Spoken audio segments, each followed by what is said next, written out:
आम press meet ये डाकिचु जे किसी दिन धरिकी गोटे लगातार भाव में खबर कागज बाहर जे नीलगिर आशायी जो प्रार्थी अच्छा शंख दलर से बारंबार खबर कागज बाहर से औपदा ब्लॉक चेयरमैन कर गोटे दुखर विषय। औपदा ब्लॉक समिसभ केते जण थिले एवं से औपदा ब्लॉक केमिति चेयरमैन गठन कले। आम तो या औपदा ब्लॉक कांग्रेस और सीपीआई मिलित भाव में चेयरमैन गठन कले से संतोष खोटकर कौन भूमिका भी नाला आम गठन कलापर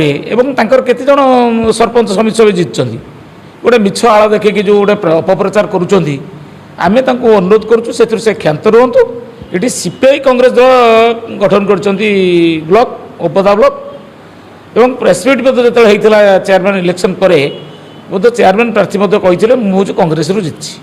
और कांग्रेस सीपीआई मेंटरे मु प्रार्थी किंतु ये कहते आम जीतु एटा गोटे जदि कहते आम समस्ते मिसिकी जीतु ताले से गोटे प्रकार कथा हाँ सी केमी जीतिले केते जण अच्छा समिश जड़े तो समिश बाउंसुणिया तो गोड़े गोड़ी से निजे पिटले कौन से गोटे बाहर न्यूज कर्मी लगे पिटा करेले। तेणु ये प्रकार गोटे कथा कहवाटा दुखदायक घटना एवं जो आमर सांबादिक बंधु मैंने ये कथा काढ़ुं टे विचार को नवा उचित जे प्रकार गोटे प्रचार जावा पूर्वर मत नवा उचित। आम सीधासख बीजेपी विरुद्ध में लड़िलु एवं सीधासख भाव में बीजेपी विरुद्ध में लड़िकी आम चेयरमैन और वाइस चेयरमैन गठन करूँ। कला जो थिला 5 वर्ष से कांग्रेस चेयरमैन थिला वाइस चेयरमैन सीपीआई एथर से भाव में निष्पत्ति होकर आम दखल करूँ। तेणु ये हूँ कथा ये प्रेसमिट कलु आम ये सीपीआई दल तरफ निर्वाचन लड़ाई आम राज्य पार्टी निष्पत्ति कर जो 6टी विधानसभा मंडल में आम लड़ाई कथा निष्पत्ति घोषणा कर भर नीलगिरी अच्छी। तेणु आमर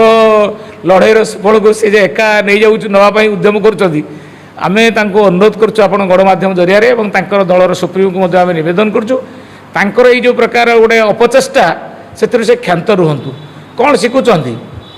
ये तो मोदी ठार आहरी बढ़ीगले इपटे मोदी जमी निर्वाचित प्रतिनिधि को किणवार गोटे अभ्यास रखिंट बीजेडी दल कौन सेमती किणा अभ्यास करुच्ची ना बीजेडी दल से कथा को विश्वास करे ताले आम नवेदन करुँ गणमाध्यम जरिया जे अच्छा सभापति सी कहतु से किणिकी एक कथा करेंगे कि जे गोटे अन्न दलर विजय को से किणिकी टंका पैसा लोभरे से विजय को हाथे ने कि ये कथा आम गणमाध्यम जरिए कहूँ। तेणु क्षांत रुहतु एवं सत कहतु सत कहले निश्चित भाव में लोक प्रति सदय हे किंतु ये मिथ्या अपप्रचार से क्षांत रुहतु बोली गणमाध्यम जरिए मुझे नवेदन करुँची।